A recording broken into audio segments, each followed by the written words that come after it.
Welcome to Debra SES Radio Show, Self-Empowerment Strategies. Debra K. Adams, M.A., is an international #1 best-selling book author, expert on education and prevention of domestic violence and all forms of violence. Debra says, I have lived it, I have studied it, and I have worked it. Debra's consulting business, Self-Empowerment Strategies, SES, evolved out of working with thousands of survivors of domestic violence and other forms of violence over the past 2 decades. Experience, study and research, and practical application led to the development of the SES priorities and the 5 A's to authenticity. Experiencing violence is traumatic, and it reduces your innate ability to function at your highest level. Debra and her guests will share their knowledge, skills, and strategies.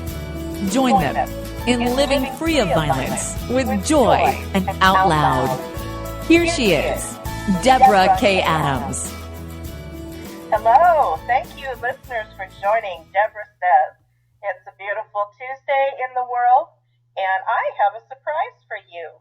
I am going to be interviewing my co-author and my producer of my radio show. I'm so excited to bring onto our airwaves with us Miss Kim Debra SES. Oh, hi. Hi, Kim. Hi, Debra. Thank you so much. I was just sitting here going, yay, we're going to have some fun. And this is a spur of the moment and which I love spontaneity. That's right. Yeah. So first of all, I congratulations, gosh, to the both of us. And that's what we're going to talk about tonight. Yes, absolutely. Thanks for bringing that up. Kim and I are co-authors, and our book are my second, and I'm thinking your fourth, Kim? Yeah, let me think. Yes, my fourth. Wait, yes. And Kim's fourth. No, my fifth. Oh, no, it's my fifth. Wow, it's my fifth. Fourth or fifth. And we are lucky enough to be international best-selling authors at this point because the new book called The Missing Piece in Business just launched yesterday. And within 8.5 hours, we reached number 9 in the top sellers list for Amazon. So we're both pretty excited about that, aren't we, Kim? We are. And I'm thinking that wonderful compiler, dear friend of ours, Kate, owes you and I quite a bit because I'll tell you what. She went to bed and we hit bestseller and I went, oh my God, we're bestseller on our private Facebook page. And I'm like, okay, where's everyone? And there, lo and behold, who can I rely and depend upon? Debra. Yeah. Well, that's right. We have to help each other out and just, to give her a little leeway. She is in a different time zone than us. Yeah. Oh, yes. So, we'll let her go to sleep. Yes. Because she is several hours let ahead her of go us. to sleep. Yeah. We still have to keep the world turning, though. Correct? Yes. That's right. That's right. Yeah, so this whole process of the book project and anthology is how I met Kim. And Kim is also the owner and producer of Bold Radio Station, which is something else I believe she's very proud of. I'm very proud to be part of. So I really appreciate you coming to the front and chatting with us tonight about this. Tell us a little bit about you and your why. Why did you decide to do this anthology, Kim? Oh, gosh. Well, my first anthology, I have an anthology that I did, it was a year ago this past August. I don't really talk much about it. It wasn't the anthologies, Debra, that you and I experienced. So I say my first true anthology came out last April. And I'm still unclear why I stepped into the anthology because I'm really not the writer. I'm more of the speaker. I like to talk. Talking for me is more healing. Where writing too is also a tool for healing and creativity. But I like to talk, and don't get me wrong, I do like to write. But I don't view myself as an author, even though we are authors. So someone reached out to me to announce on their email list that they were getting involved in this anthology, and I thought, heck, why not? and that's when I met Christine Marmoy. So that was a year ago this past December, and I decided to join her anthology, not really knowing her. Now I was somewhat unclear of what my purpose was, and last April obtained my first international best-selling author title, and the feeling from that, the accomplishment of that, I feel like it just happened yesterday. Well, I mean, no pun intended, but I did. It did.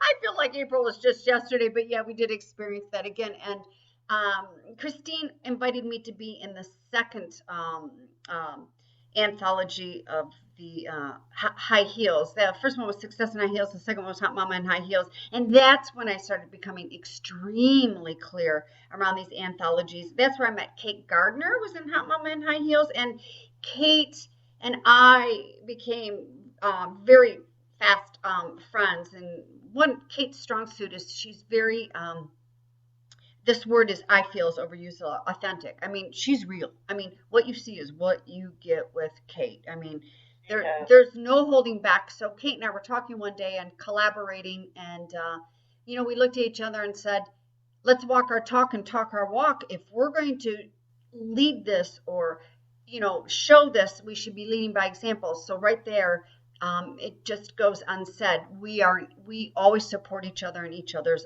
book projects. So I came into Kate's first book last year in December, The Missing Piece. Then my book came out, Bold is Beautiful.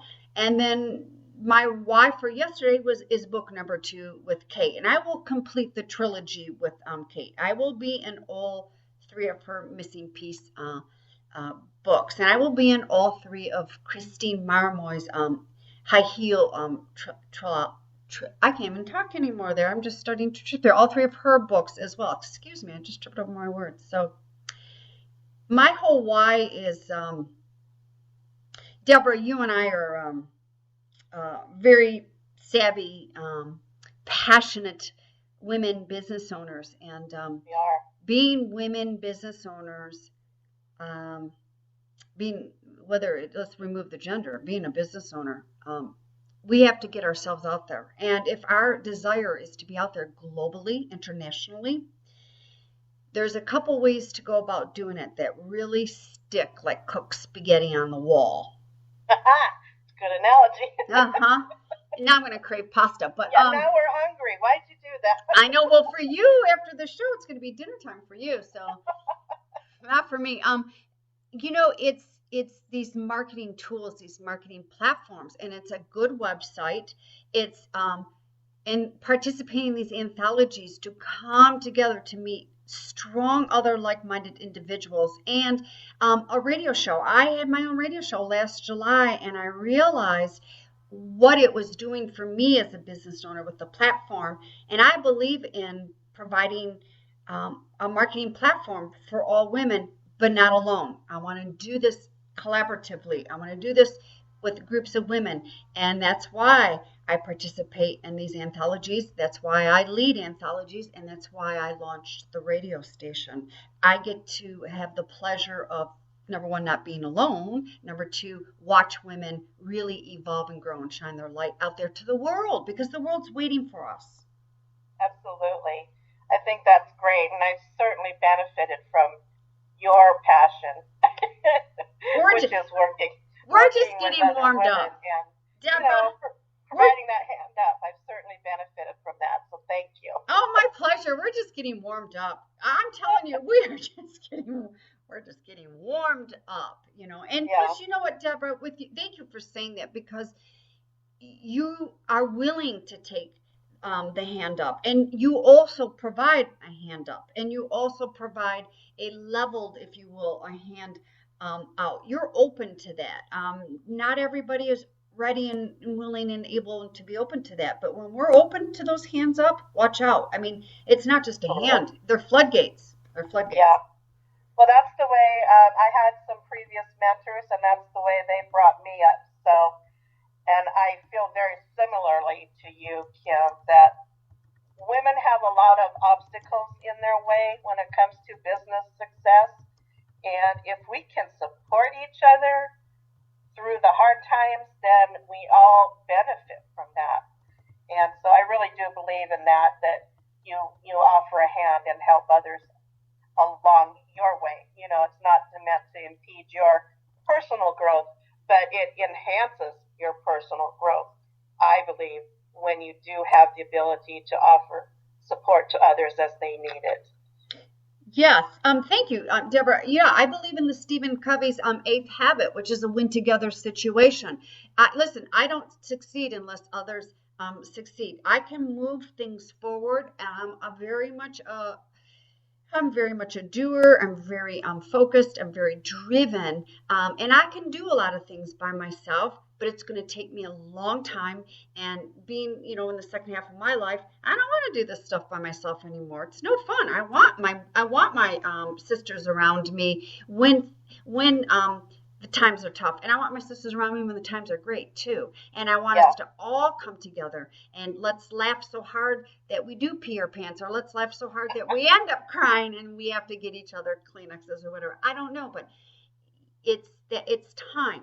It's time for all of us to stop competing and start collaborating. I love it. I love that word.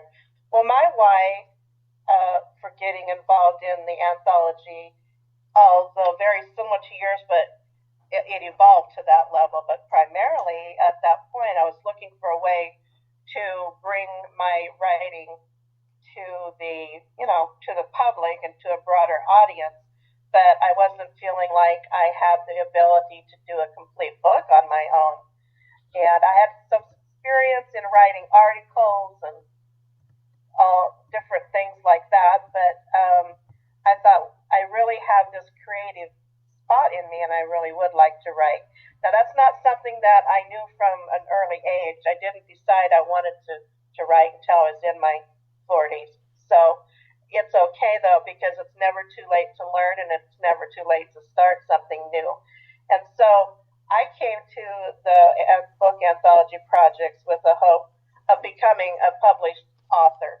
And I kept hearing Kate in our Facebook room, Kim, say, "Oh, we're going to be #1 international bestsellers." And I'm like, okay. Well, I just want it published. Yeah.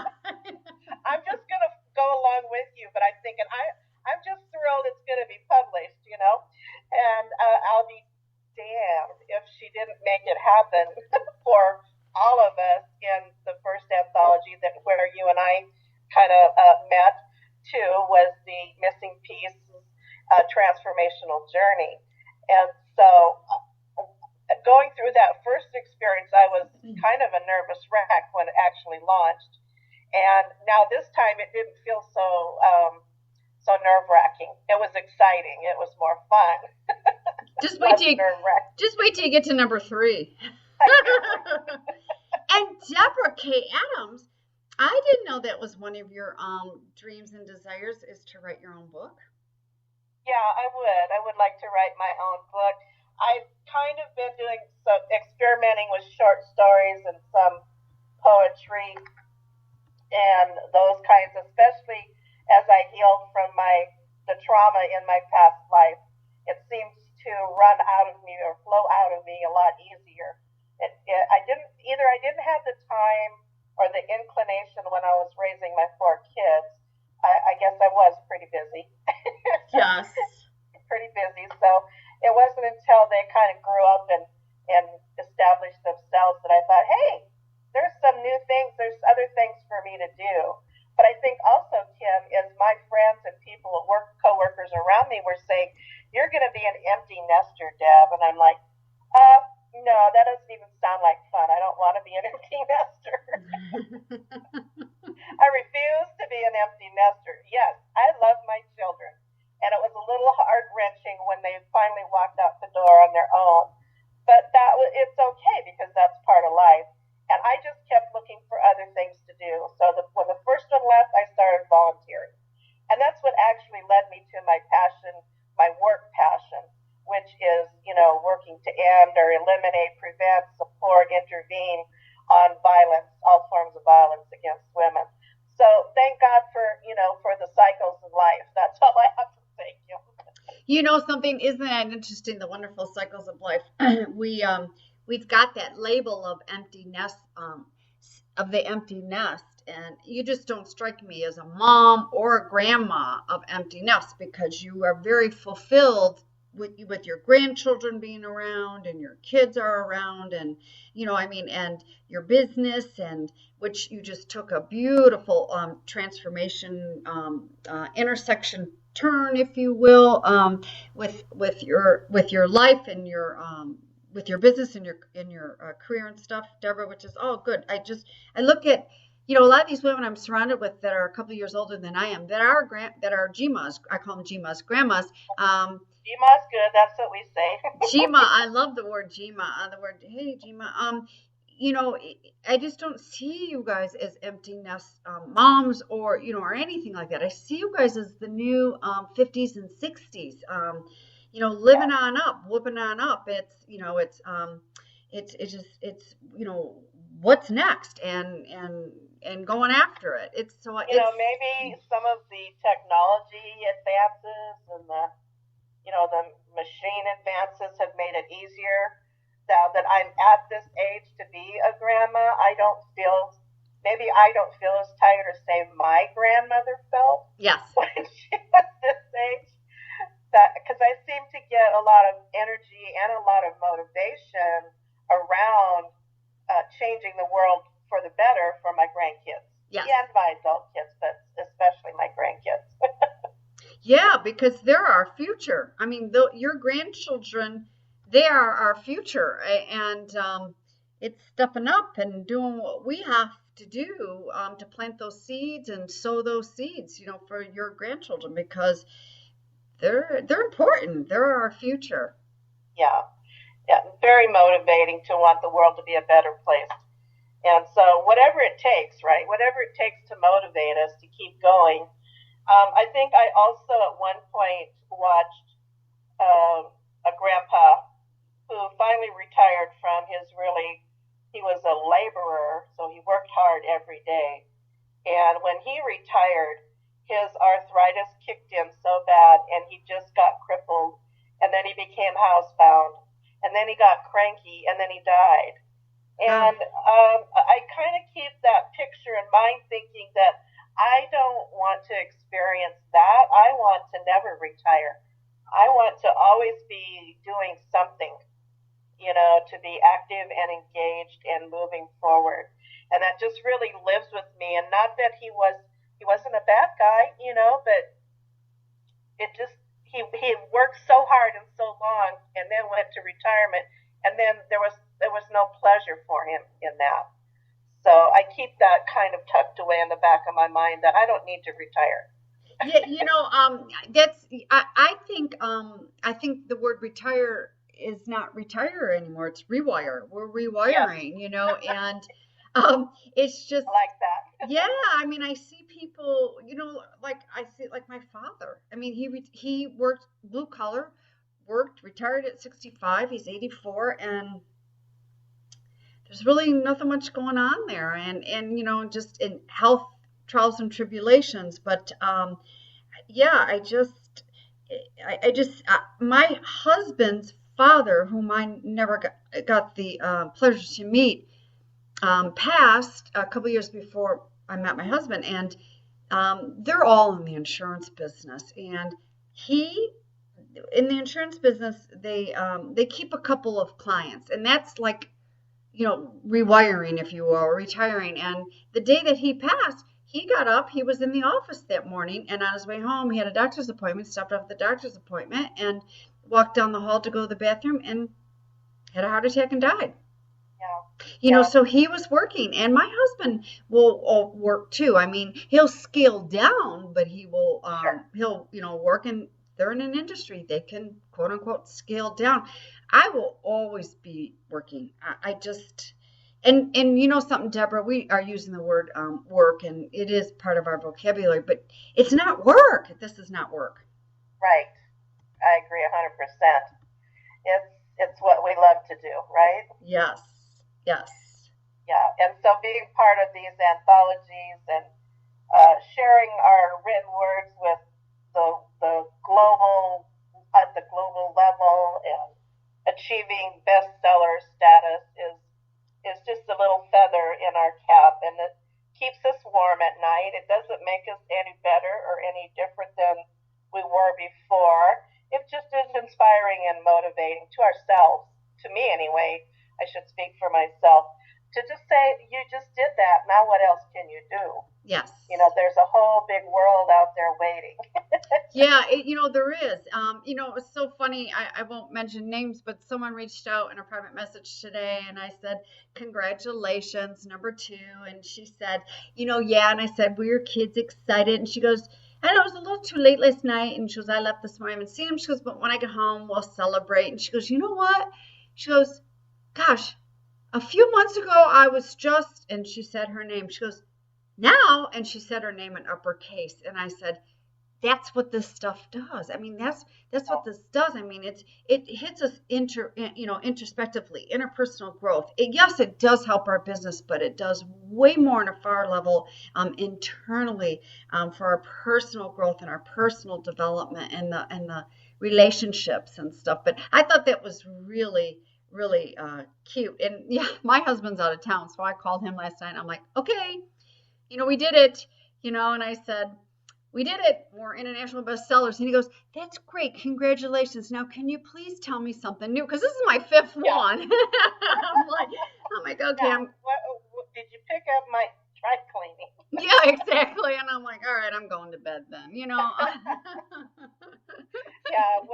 we got to keep it real and remember where we came from. Yes. But it is a joy to have worked with you, Kim, and to have met you and to be working with you still. And I look at that as one of the big pluses out of all this is the opportunities that we have looking forward to us in the future. Yeah, absolutely. And so I know you're doing the interviewing, Debra, but boy, yes. I want to ask a question. Oh, well, feel free. Thank you. Yes, you can't keep me down from asking questions.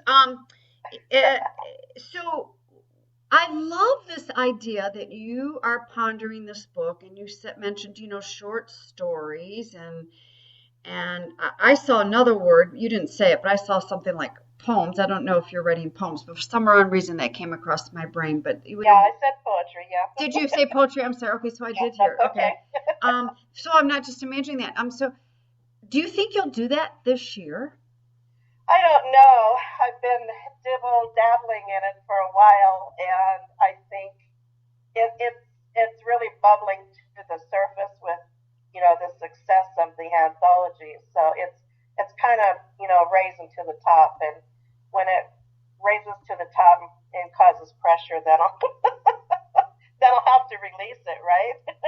Yeah. So I mean, have you been behind the scenes working on it? Are you writing and just compiling stuff? Yes. Oh, okay. Writing right. And compiling things, and because I have discovered that writing is such a helpful and healing tool for me, overcoming the trauma in my life, and I believe that we all have had trauma in our lives. I don't think I'm alone in that, but that was what helped me get through some really dark days, was just the act of putting word on paper. And like I said, up to that point, I never ever dreamed I would be writing, or it wasn't like on my list when I was a child, that I'd say, oh, I know I'm going to grow up and be a writer. That was never there. So this has come about, as you called it, my transformation.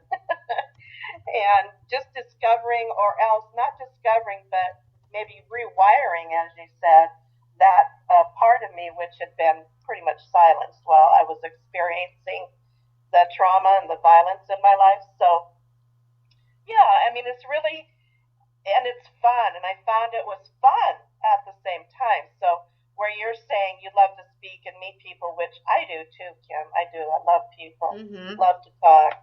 And but there's this other side of me, and I think it comes from my Gemini side, that does like to do some quieter, more alone and introspective types of activities. Yes. And so I need to feed both sides of my psyche, right, or my soul. Yes, absolutely. And I can relate, because I do. I love meeting with people and talking with people and solving the world as we're talking, and whatever that is that we're talking about. But I also like my down quiet time as well, where I'm sitting in the early morning, which is my favorite downtime, or when nobody else is around, where I'm having my cup of coffee and dunking my protein bar, because I'm a dunker, and just that time and doing my own soul feeding my own soul, like what you are talking about. So I think it's listening. It's listening to when our souls are craving something. What are we going to do? Mm-hmm. Yeah. What's next? We did this. Now what's next? Oh my gosh, what's next? Not ready to stir it so hard. Yeah, I think I am. You are. You're always ready. Yeah, I'm always ready. Oh, I'm in the midst. Well, I'm compiling another book, and then of course the radio station, which is my true love. My radio station is my true love. That's right, and you excel in that. Oh, thank you. Yeah, so I think you and I off the air should be going, oh, what's next? What's next? Because there's always stuff. There is always something next. Yeah. Well, so as we wrap up our show tonight, Kim, what are your immediate next steps for you as a international best-selling author and owner and producer for Bold Radio Station? I'm going to Disney. No, I'm just kidding. I don't know what made me think of that commercial. Yeah. It sounded like my kids just went off to college. I don't have kids, and they went off to college, and I'm like, I'm going to Disney. Well, I'm going to take a vacation next week. Yay, good for you. Yes, just to get through this last little tiny oomph of winter here in Michigan, and to also, take a break. Let me see, what is next? I'm focusing on compiling The Bold is Beautiful #2, which is the bare truths about owning a business. Bold is Beautiful. And in all seriousness, Bold Radio Station has become like my favorite pair of yoga pants. I love it. I love it, and that's my focus. I've got huge visions for the station, and for the next year and a half, that's where I'm going to be driving. Well, that's a pretty lofty goal, and there's lots of ways that you will learn and grow while you're doing that, I can imagine. Yes, absolutely. Yeah. My next steps are I'm going to be doing some training or workshops at conferences, and I have one coming up next week at our local college, and in May I'm going to go to California and be a presenter at a workshop. My topic there will be the connection between human trafficking and domestic violence. I think I'm going to San Diego in September. And I have a third one I'm working on the proposal for right now, so we'll see.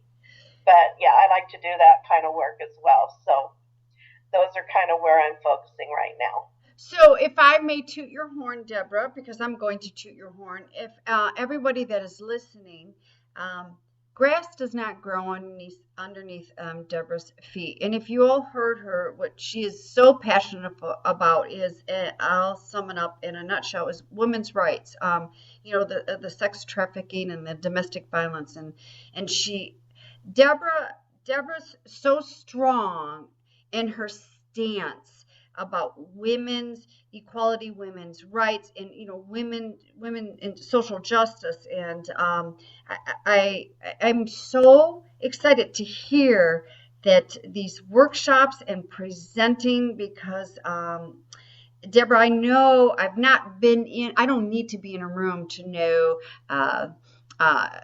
how you present up in front. I can just feel it, and I can tell, with our relationship, I can tell, and it's needed, because you have a very strong voice about that.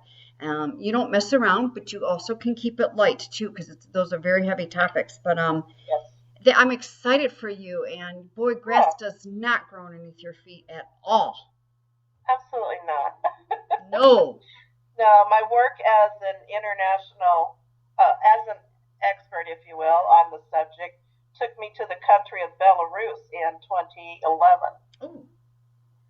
And I got to go there for a week. The U.S. Embassy paid my expenses, and I had an interpreter, and I got to go to meet many, many people, and all of our conversation was around the interventions and responses to domestic violence. But, you know, from a U.S. perspective, which is pretty advanced for a lot of countries, to Belarus, which is just east of Russia, and they are really just beginning their movement towards working towards ending violence against women. So that was really a spectacular trip, I have to say. Many memories and great experiences were shared to me, you know, with me at that point. And I kind of have a travel bug, so I like to travel. I used to laugh and say, did you say you're going somewhere? My bag's packed. Can I go too? So I love travel, love people, and I am pretty passionate about the work of anti-violence, the movement in the field of anti-violence against women. So, you know, that'll always be there. I will die talking about that, I'm pretty sure.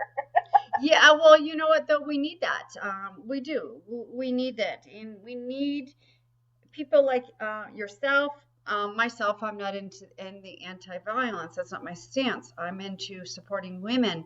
We need women helping other women step into their power-filled light selves, and we need to stop diminishing ourselves and with the lack of self-worth and the self-esteem and the lack of confidence in selling our souls out. It's enough. It really is enough. And you know, and it's a step at a time, or maybe it's a few steps at a time, but surround yourself with other women that have been there at one time, and they are still not living it, but it is a part of their piece of their puzzle, if you will, their story. They're not living it. They've healed and worked through it, you know. It's a lot of the motivation and inspiration for what we're doing now. Yes. And it's a very common denominator amongst women in our age group that are working from and for their passion, I think. Yes. That we have chosen the field we've chosen related to a trauma or violence that we've experienced. Yes, absolutely. Absolutely. And I like to think that there's positive ways that we can reframe that and approach that. Like my tagline is, yes, I've lived it, I've studied it, and I've worked it, but also I'm all about changing social and cultural norms. So, but that has to be done in a positive way because people don't respond to negativity. No. They don't want to hear it, and I can't blame them. I don't want to hear it either. No, I want to be inspired and uplifted and motivated. We've got enough negativity going on around us with, you know, just turn on the news or open up a newspaper or gosh, we can just get on social media and we can see some negativity. You know, enough. It's and I agree with you, Debra. Again, coming from the inspirational, positive, move forward, not the negative. It's, you know, what do we do as women to move forward, become stronger within ourselves so that we in turn can empower others, you know, and diminishing the self-doubt and the self-worth and making the confidence stronger. Absolutely. So you and I, and everybody we know practices what I call self-empowerment strategies. Mm-hmm. I mean, we just might not name them that. We don't call it that. But I love that. You know, I forget about that SES. In fact, now that's going to go on my desk for the rest of the week, the SES. I like that, the self-empowerment strategies, because if we don't do self-empowerment strategies, Debra, for ourselves, and again, this is a cliche, and this is an often used analogy is We're on the airplane, oxygen masks come down. We have to put ours on first. That's a self-empowerment strategy. We have to put our oxygen mask on first in turn so we can help our child sitting next to us or help the elderly person sitting next to us, or just to be able to turn and help others. We are no good if we don't have that oxygen mask on, because first of all, we're not going to get our oxygen. We're not going to get our empowerment feed in order to be strong and move forward. Absolutely. Yeah, that's why I call it Debra Says. I love that. Debra Says. Debra says you have to do this. No, I try not to use the word have to. I know you don't. I know, that's why when you just did that, I just started laughing. Old patterns are hard to break. It's always, we're always got to practice. Well, isn't that what life is about? Life is about one big, huge practice. Yeah. Practicing to make it even better and better and better. Absolutely. And that's why we're going to do a third in the series of the Missing Piece books. And we will feel completed on that topic, don't you think? I'm going to be really completed on completion to that topic. And I don't recall, because that's in the back burner right now. What did we all decide? What did she decide on that title? The Missing Piece something. Yeah, I hadn't heard. Okay. We did that brainstorming, right? But yes. I hadn't heard a final result. Well, the Missing Piece, something, something, something. That's right. Stay tuned, everybody. Stay tuned, everybody. Not only for that, which will be later this year, but Kim's got her Bold 2 anthology coming out. And we will be here next Tuesday at this time for another episode in the daily life of Debra. Yes. Debra Says. Yes. We like the daily life of Debra. Pretty wacky. So thank you, listeners, for joining Kim and I. And you know how to find us. We're all over social media, Facebook, Twitter, websites. We've got it all. And see you next Tuesday at 5:30 Pacific Daylight Time and 8:30 Eastern Daylight Time. Good night. Thank you for listening. You can reach Debra at Debra K. Adams, MA @gmail.com, or go to her websites, www.sissies.net, www.DebraKAdamsSays.com, www.DebraKAdamsTheMissingPiece.com. See you next Tuesday, 8:30 p.m. Eastern Standard Time, where Debra says. And remember, you are empowered.